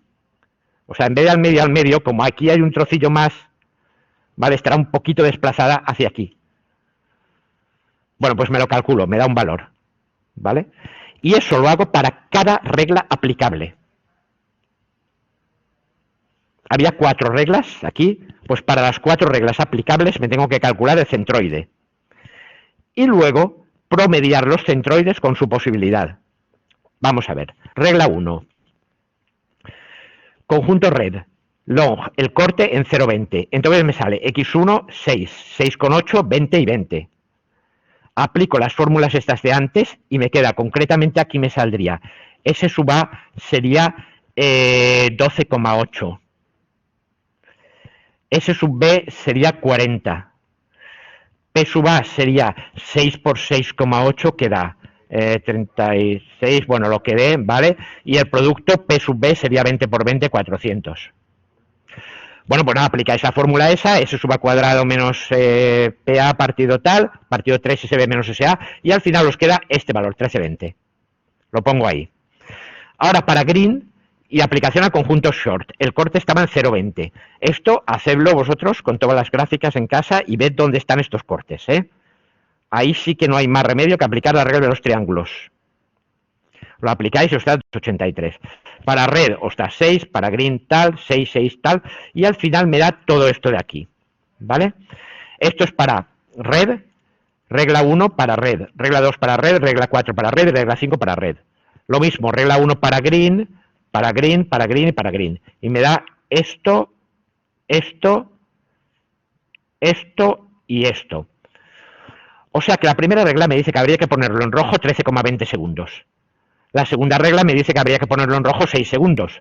La tercera regla que habría que ponerlo en rojo 6 segundos. Y la cuarta regla que habría que ponerlo en rojo 2,43 segundos. Y entonces, ¿cuánto lo pongo? Promediado de acuerdo con su posibilidad. O sea, 13,20 por 0,2 más 6 por 0,25 más 6 por 0,2 más 2,43 por 0,75 partido por la suma de todas las posibilidades. Y eso me sale 5,33. ¿Vale? En verde, lo mismo, 2,83, 6, 6, 13,72, cada uno multiplicado por el 0,2, 0,25, 0,2 y 0,75. ¿De dónde me salían ese 0,2, 0,25 tal? De aquí.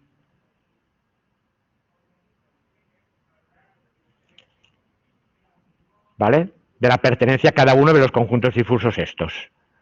Entonces, con eso promedio. O sea, fijaros que esto es la suma sopesada, es valor por su pertenencia partido suma de las pertenencias.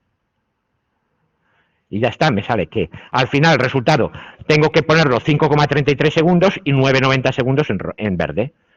Al cabo de un rato vuelvo a medir, vuelvo a rehacer los cálculos, vuelvo a ponerlo. Dime, perdona. Sí, claro, cada cuánto vuelva a calcular, eso lo decides de acuerdo a, ¿vale? En estos casos, lógicamente, sería pues esperar por lo menos unos segundos y tal, que es el tiempo típico que te da. Pero, por ejemplo, en el tren bala, cada décima de segundo, o en la calefacción, pues cada 5 segundos puedes ir calculando la potencia del radiador y cambiarla un poquito, ¿vale? Lo que sea normal para el método de funcionamiento del problema que te interesa. Y esto no es mucho cálculo, no, para un ordenador son productos y sumas, ¿eh? Estamos hablando de unas docenas de productos y sumas, estos son microsegundos, literalmente. Incluso para un ordenador ridículo de estos de domótica, que son procesadores de 16 bits con nada de memoria y tal, le sobra por arriba de la cabeza, en tiempo y en memoria. Hay que almacenar las funciones de pertenencia, como tablas, generalmente se miran, luego se hacen los cálculos y tal, pero ya digo, son nada. Y por eso ha tenido tanta popularidad en muchas aplicaciones de esta clase. Vale, conclusión. Las tareas del diseñador de nuestro sistema son, primero, defines las variables de entrada y salida. ¿Qué son sensores? ¿Qué son actuadores? Sensores, actuadores. Define sus conjuntos difusos a los que cada variable puede pertenecer y das las funciones de pertenencia que suelen ser poligonales definidas por puntos, triángulos o trapecios, salvo que quieras una cosa más fina, que no suele hacer falta. Escribes las reglas de razonamiento, si no sé qué y no sé qué y no sé qué, entonces tal, y las pertenencias de cada variable de salida, poniendo la S, no se os olvide de la regla. Y hecho esto, el procedimiento de conversión de entradas a pertenencias, aplicación de las reglas y conversión de las salidas difusas es automático y lo hace el software de control aplicando todas estas fórmulas. Bueno, pues el hecho de poder expresar esas reglas de control en un lenguaje más o menos natural, no le preguntas, oiga, y cuando la velocidad es de no sé cuánto, ¿usted qué fuerza le da al freno? No, cuando la velocidad es alta, entonces yo aprieto el freno mucho. El poder usar mucho y alta en forma matemática, eso es lo que le da ventaja a esta clase de cosas. Ha contribuido a popularizar muchísimo este método en muchos aparatos normales. Vale, vamos a parar 5 minutos y ahora voy a hacer un par de problemas de estos enteros.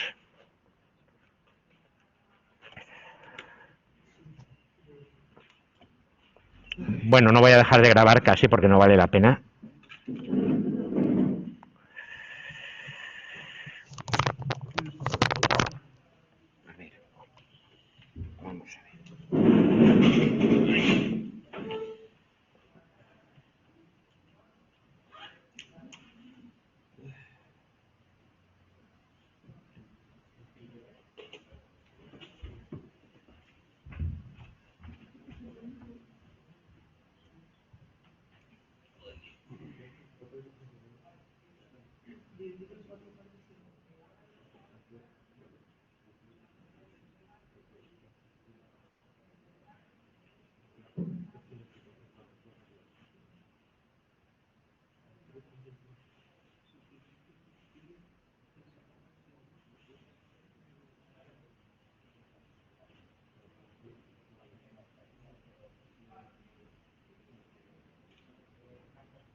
Bueno, vale, pues voy a ir continuando. A ver, los enunciados de los dos problemas. Bueno, tengo esto activado. A ver, el micrófono y todo. Sí, vale. Bueno, pues los enunciados de los dos problemas los he dejado en un PDF colgado en aula virtual, que es este. A ver, enunciado del primero. La idea de esto es un controlador difuso para una central nuclear en el que tengo que controlar la altura de las barras de grafito que controlan la reacción nuclear.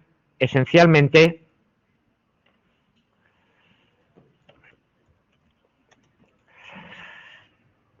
no sé si sabéis más o menos cómo va esto. En una central nuclear yo tengo aquí el reactor nuclear y aquí tengo barras de combustible separadas. Aquí tengo uranio 235 que se me va a descomponer, ¿vale? No me acuerdo, creo que eran bario y kripton, si no recuerdo mal. Kripton 86 y bario, no me acuerdo qué número y tal, más un neutrón o 2, no me acuerdo tampoco, que van a soltarse por aquí y descomponer otro núcleo de uranio que soltará más neutrones que descompondrán otro y así sucesivamente, ¿vale? Produciendo lo que se llama la reacción en cadena. Eso produce calor que después con el circuito de agua que entra por aquí y sale por aquí se va evacuando, ¿vale? ¿Qué ocurre? Vamos a ver, si yo lo dejo que la reacción en cadena vaya por su lado, esto, cada uno de ellos genera muchos neutrones que generan muchas descomposiciones que al final terminan generando una reacción descontrolada que inmediatamente genera barbaridades de calor que funden el reactor directamente, ¿vale? Por tanto, una reacción en cadena descontrolada automáticamente funde la barra de control y provoca una catástrofe. Entonces, ¿qué se hace? Se introduce aquí una barra de grafito que absorbe parte de los neutrones de la reacción. O sea, cuando se emite un neutrón, aquí la barra de grafito lo coge, entonces ese neutrón no va a fisionar otro núcleo, ¿vale? Si absorbes todos los neutrones, la reacción se para, evidentemente, porque ya nadie más puede fisionarse. Y entonces entra lo que se llama parada fría, y eso se consigue poniendo la barra de grafito aquí hasta el fondo del todo. Con lo cual todos los neutrones se absorben y la reacción se para. Por otra parte, si subes la barra de grafito y la quitas, la levantas totalmente, entonces nadie para los neutrones, esto provoca una reacción descontrolada y la central literalmente, pues esto se funde el núcleo. Esto además en la cantidad de calor empieza a fundir el muro de empieza a fundir el bloque de contención, funde también el muro de contención, sale al agua, sale al aire, incluso la cantidad de calor puede hacer estallar el edificio, como pasó en Chernóbil. Bueno, vosotros no habíais nacido todavía, pero aquello fue una absoluta barbaridad, ¿vale? En Fukushima, en Japón, lo que pasó fue un poco también lo mismo. Lo que pasa es que no era lo mismo exactamente. Aquí lo que hicieron era, inmediatamente que vinieron, que se aproximaba el terremoto, bajaron todas las barras para entrar en parada fría. Eso no se hace jamás en la vida de una central, salvo cuando se tiene que cambiar el núcleo, la pila de combustible se tiene que cambiar, o bien cuando ya ha acabado su vida útil la central, ¿vale? Pero allí lo hicieron porque vieron la catástrofe. Pero claro, ¿qué pasó? Que por mucho que entres en parada fría quiere decir que no sigue la reacción, pero la enorme cantidad de calor que hay aquí dentro la tienes que evacuar. Con lo cual necesitas que el circuito de refrigeración continúe funcionando para soltar con el agua caliente. Bueno, hay circuitos de agua e incluso hay circuitos que no son de agua, son de otros gases o incluso creo que de sodio líquido. Incluso hay sistemas de refrigeración así. Claro, necesitas unas bombas aquí que vayan bombeando constantemente el agua. Pero ¿qué pasa? Que se cortó la luz. ¿Qué pasa? No pasa nada. Como somos japoneses y somos muy precavidos, tenemos al lado, evidentemente, un generador diésel con una cantidad de combustible suficiente como para alimentar las bombas y que sigan evacuando calor todo el rato. Pero entonces, ¿qué pasa? Que vino el maremoto y cubrió toda la central, también las bombas de impulsión y tal, lo dejó todo inutilizado. Con lo cual no se podía evacuar calor, con lo cual eso terminó. O sea, es una serie de... Todo el mundo hizo ahí, es curioso, todo el mundo hizo ahí lo que debía hacer en su momento, pero aún así no consiguieron evitarlo. Fue una combinación de casualidades. Un fallo de esos de lo único que se podía haber hecho era no hacer la central ahí. No, en serio, no se hacen centrales nucleares en zona sísmica, y en Japón cuando las hacen en zona tal, pero claro, es que en Japón no hay zona no sísmica. Entonces, solo les faltaba ya que saliera Godzilla del mar y terminara vamos.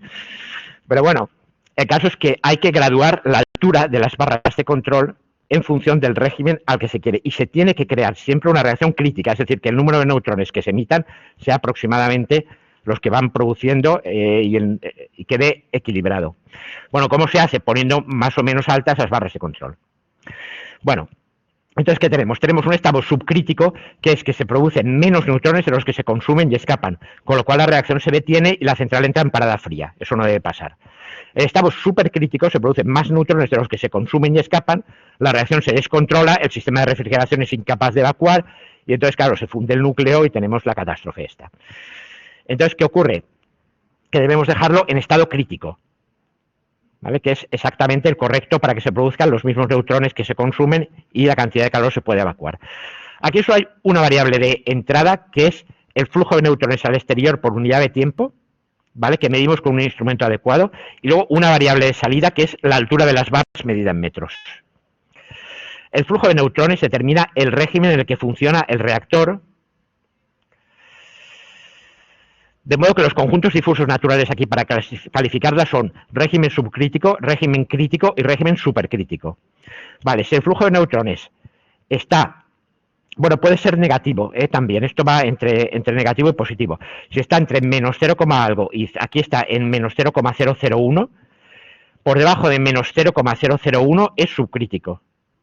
Entre menos 0,001 y 0 es subcrítico en menor medida y a partir de ahí ya no es subcrítico. Luego el estado crítico va desde menos 0,001 hasta 0 y desde 0 hasta 0,001. Ahí es donde habría que mantenerlo. Y el estado supercrítico va desde 0 hasta 0,01 y a partir de ahí no debería pasar nunca. Bueno, pues esto es para calificar el flujo de neutrones. Y luego para calificar la altura de las barras. Altura baja, pues desde 0 hasta 0,5 metros. Esto se entiende que es, ¿vale? Cuando tienes aquí la barra entrando en el reactor, pues digamos que está desde 0, que es completamente fuera, hasta 1, que es completamente dentro, ¿vale? Entonces, ¿qué tienes? Desde 0 hasta 0, altura baja desde 0 hasta 0,05, luego va siendo menos baja hasta 1 y a partir de ahí ya no se considera baja. La altura normal está entre 0,5 y 0, menos 0,5 y 0,5, ¿vale? Esto es a partir del medio, ¿eh? O sea, ahí está, el 0 está en el medio, 0 lo ponemos al medio, y ahora esto es menos 0,5, menos 1, 0,5, 1, ¿vale? Hacia arriba o hacia abajo. Perdón, perdón, entre 0 y 2, no, al medio no, se pone arriba, ¿vale? Está entre 0 y 2, no me acordaba. Y estos son los valores típicos para calificar altura baja, altura normal y altura alta. Las reglas de funcionamiento serían muy sencillas. Si el régimen es subcrítico, entonces la altura debe ser baja. Si el régimen es crítico, entonces la altura debe ser normal. Y si el régimen es supercrítico, la altura debe ser alta.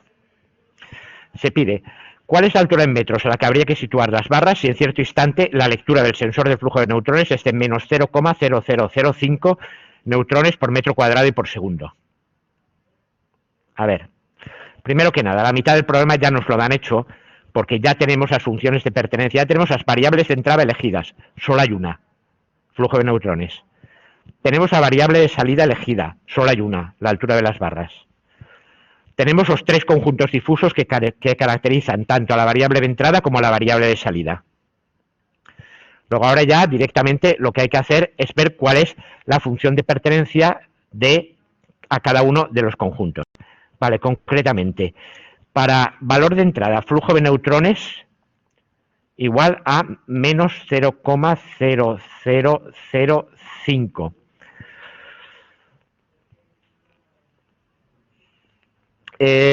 Vamos a pintar primero la función de pertenencia. Vale, primero hay que relacionar entradas con entradas, ¿eh?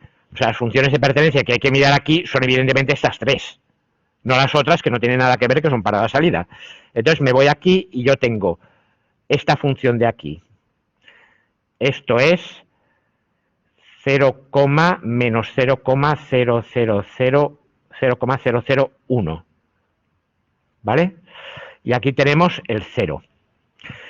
El valor que nos dan, menos 0,005, está aquí. Esto es menos 0,0005.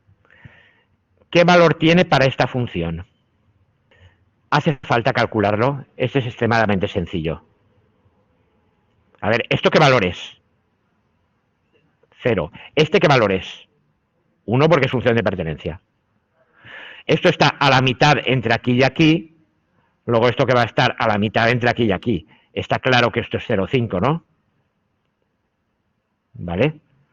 Bueno, si tenéis alguna duda, este triángulo de aquí, que valdría 0,0005 dividido entre esto, que es lo que no conocemos, es igual a esto de aquí, que sería 0, lo estoy tomando todo en valor absoluto, 0,001 partido por 1. Luego está claro, evidentemente, que la X tiene que ser igual a 0,5, ¿vale? Porque la mitad de esto, la mitad de 0,001 es 0,0005. Bueno, pues entonces ya tenemos aquí el valor, 0,5. Luego, ¿pertenece a alguna otra función? Sí, también a la función de crítico. La función de crítico la voy a poner en otro color y va así. ¿Vale? ¿Qué valor toma para esta función? Pues resulta que también 0,5, sí. ¿Vale? Si os hubieran dicho otro valor, como por ejemplo este, cuidado, porque hubiera tomado menos valor para este y más valor para aquí. O aquí lo mismo, al contrario, ¿vale? Hay que calcularlo. Entonces este valor también es 0,5. Por tanto, finalmente, vamos a ver, mu subcrítico de menos 0,0005 es igual a 0,5. Mu subcrítico de menos 0,0005 es igual también a 0,5. Vale, ya tengo eso. Y ahora, ¿me quedaría algo? Sí, mu supercrítico de menos 0,005 queda. La función supercrítico, recordad que empezaba por aquí.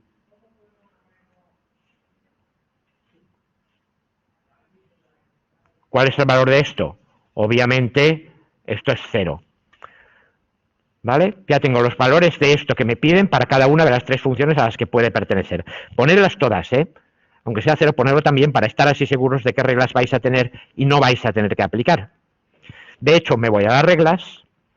¿Qué reglas tengo que aplicar? Las dos primeras, la 1 y la 2, claramente. ¿Vale? Entonces, vamos a ver. Para aplicar las dos primeras, regla 1. Dice que altura igual a baja con... Vale. ¿Qué valor de pertenencia tendré que aplicar? G será igual al mínimo entre 1 y...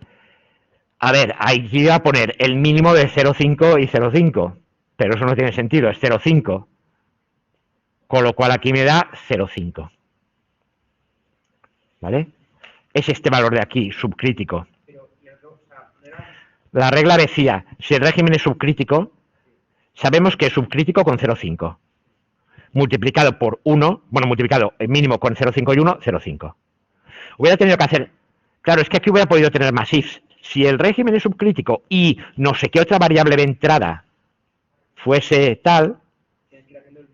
Claro. Haces el mínimo de todas las premisas. Y después haces el mínimo de eso y la S de la regla. Casi siempre 1 normalmente te va a quedar el mínimo de todas las premisas. ¿Vale? Normalmente. Total que es 0,1.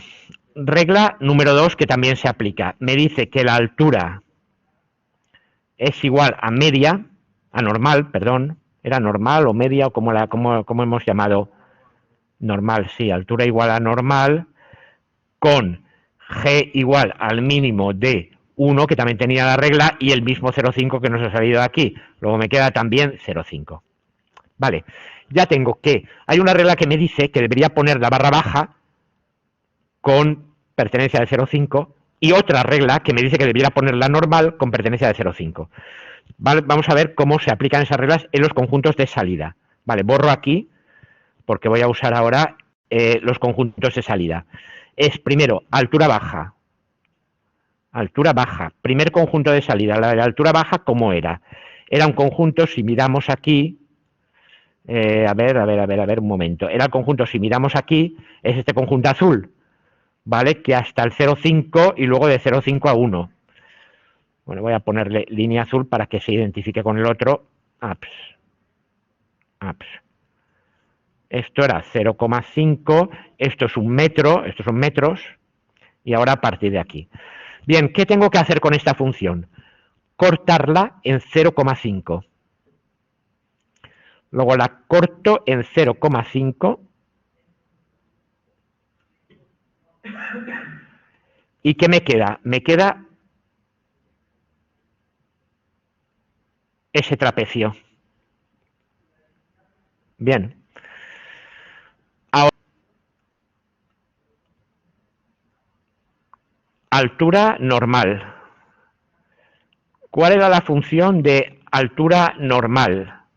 La tenemos aquí. Y era un triángulo entre 0,5 y 1,5 que estaba en verde.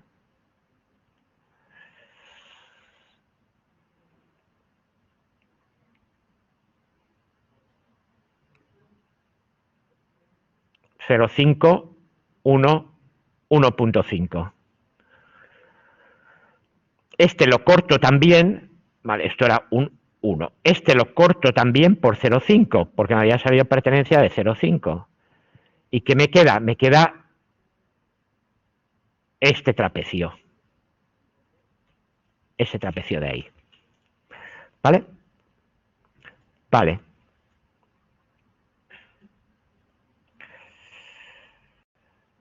De fusificación. Centroide de ese trapecio. ¿Qué tengo que hacer? La fórmula. Aquí la fórmula. A ver, dictadme. X1. 0. X2.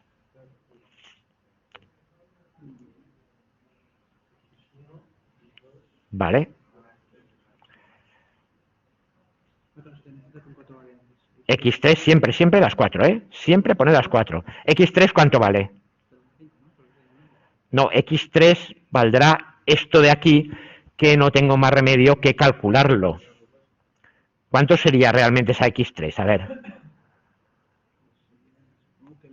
La mitad, claro, entre 0,5 y 1. 0,75. Fijaros dónde está esto. La X3 está en mitad, entre 0,5 y el 1. Esto empieza a bajar en 0,5 y acaba bajando en 1. No, sería, sí, 0,25, ¿vale? Hasta aquí. Si falta 0,25 hasta el 1 es 0,75. Resolver correctamente los triángulos. ¿Vale? ¿Y X4 cuánto vale? 1. 1. ¿Vale? A ver si nos leáis con esto. Donde empieza a subir, donde acaba de subir, donde empieza a bajar y donde acaba de bajar. No necesariamente. No necesariamente. Es que, estos son valores de estos de la densidad de neutrones, perdón, de la altura. Podría ser 5 metros, es que no sabes la longitud. Esto es arbitrario, depende de la longitud de la barra de control. O sea, no hay ningún... Bueno, vale, ¿qué? SA igual a ¿cuánto? X1 más X2, que es igual a 0. P sub A igual a X1 por X2, que es igual a 0. S sub B igual a X3 más X4, que es igual a 1,75. Y P sub B, que es X3 por X4, que es 0,75. Vale. Fórmula. XC igual a... era SB cuadrado menos... Sí, efectivamente. SB cuadrado menos PB menos SA cuadrado menos PA partido entre 3 SB menos SA. Creo recordar. Y esto me da... ¿Qué? Sí, el 3 es una constante, sí. Eso sale de las integrales. Al final las haces y te queda eso. 1,75 al cuadrado menos 0,75, ¿vale? Sí, exactamente. Menos 0 al cuadrado menos 0, que lo pongo solo para que quede claro, partido entre 3, y ahora el SB, que era 1,75 menos el SA, que es 0, ¿vale? Bueno, pues resuelves esto y te da 0,44. Vale.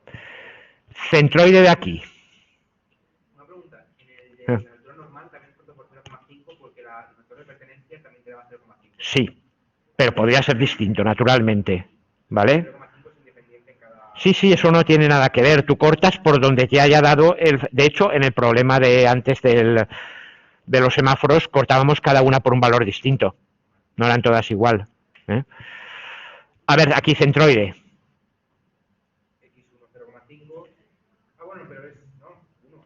Claro. XC igual a 1. Esto es un trapecio simétrico. Luego la mitad entre 0,5 y 1,5 es 1, claramente. Ya está. ¿vale? Ahí no, en general, cuando es simétrico, el trapecio del triángulo no hay que aplicar fórmula. ¿Y ahora qué hacemos con esto? Ahora promediamos cada uno de estos centroides por su valor de posibilidad, que era 0,5 en los dos casos. Así que la X final sería 0,5 por 0,44 más 0,5 por 1 partido entre 0,5 más 0,5,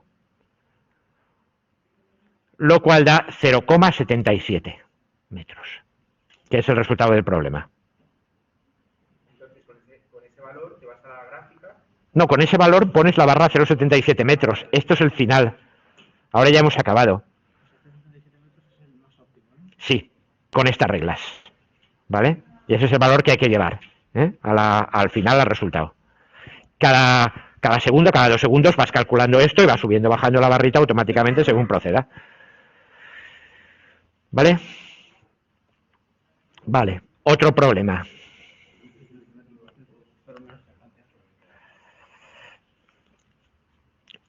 Bien, casi. Un radiador eléctrico puede graduarse de modo continuo para consumir entre 500 y 4.000 vatios de potencia. Lógicamente, cuanto más consuma, más calienta la habitación. Calificaremos el régimen de funcionamiento como débil, moderado o fuerte, de acuerdo a la potencia que yo le doy. Ahora, un termómetro en el exterior de la casa nos da la temperatura, que en invierno puede estar entre -5 y 20 grados. De acuerdo a ello, suponemos que esto es una casa en un clima mediterráneo con temperaturas en invierno más o menos por ahí. De acuerdo a ello, diremos que el día puede ser gélido, frío o agradable. Diseñar un controlador difuso sencillo para el radiador, considerando la temperatura externa como entrada y la potencia consumida como salida. ¿Puede haber más variables? Desde luego que sí, pero el planteamiento del problema, que era un problema de examen, era la mínima expresión, una variable de entrada y una variable de salida. Primero, decir qué conjuntos difusos se van a usar para la entrada y la salida, y dibujar funciones de pertenencia mu sub x que sean razonables para cada conjunto.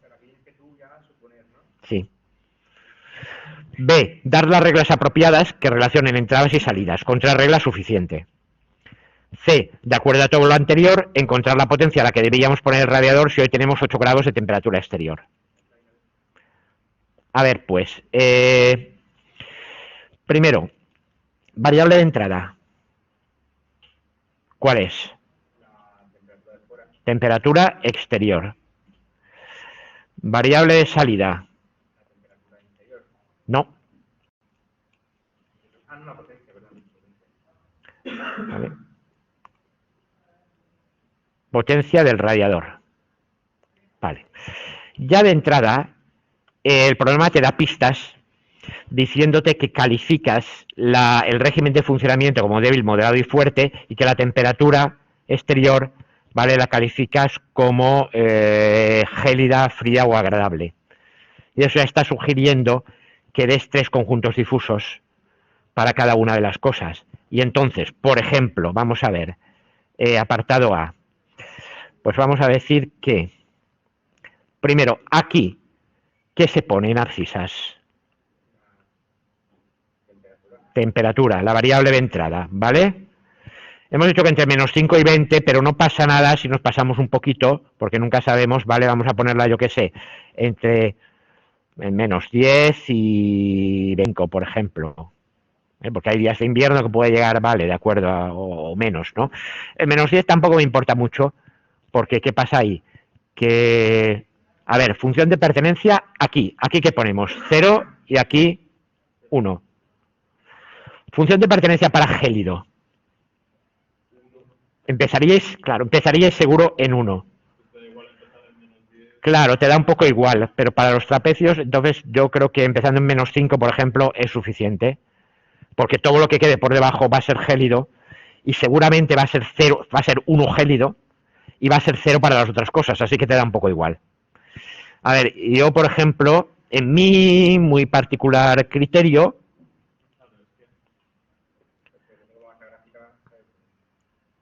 he hecho esto para gélido.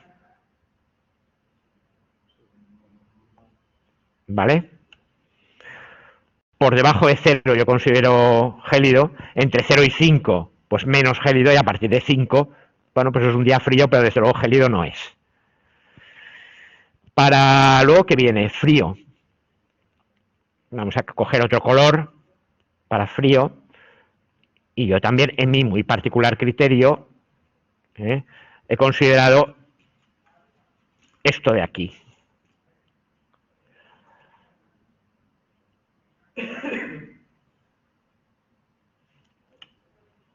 ¿De acuerdo? Simétrico. Frío. Si tienes 4 grados, por ejemplo, es bastante frío. Yo diría que es casi frío con posibilidad de pertenencia a 0,9 o algo así. 0 grados, ¿vale? Claro. Es que ahí yo ya diría que es frío. Si estás a -1 grado, tú no dices que eso es frío, no, esto ya es gélido. Para mí esto ya no es frío en absoluto. Sí, claro que puede ser. Claro, y puedes hacer esto también, naturalmente. Puedes hacer lo que quieras. Entonces, claro, el problema que pasaba, que a cada uno le iba a dar una respuesta. Pero lo que intentaba era simplemente que la gente hiciera funciones de pertenencia que fueran razonables. Entonces, si me ponías algo más o menos de esta forma, eso estaba bien porque depende de tus preferencias personales. Ahora, no me pongas una función de gélido, por ejemplo, yo que sé, así. Que sea exactamente lo contrario de lo que razonablemente sé. Sí, sí, sí, sí, eso es perfectamente correcto. ¿Vale? Frío 15 y ahora. Ahora el agradable. ¿Vale? Agradable. Para mí agradable, por ejemplo, hasta 10 grados no diría que es agradable en absoluto. ¿Vale? De 10 a 15, pues bueno, más o menos, y a partir de ahí, ¿vale? Oye, si son temperaturas muy cálidas, no, es que estoy haciendo un radiador en invierno y yo sé que más o menos eso se va a terminar en 20, o sea que sigue siendo agradable. Vale, ahí lo cortamos, por ejemplo, en 20 y sigue siendo agradable, ¿vale? Bueno, pues como se nos ha acabado el tiempo, terminadlo vosotros y lo terminaré para el próximo día. ¿Qué tenéis que hacer ahora? Poner las funciones de pertenencia para la salida, que es un régimen de funcionamiento débil, que es un régimen moderado y que es un régimen fuerte en términos de vatios y pertenencia. Ahí sí que está claro que el rango va a ir entre 0 y 4000 vatios, porque es lo que puede estar la calidad, no, eso está fijo.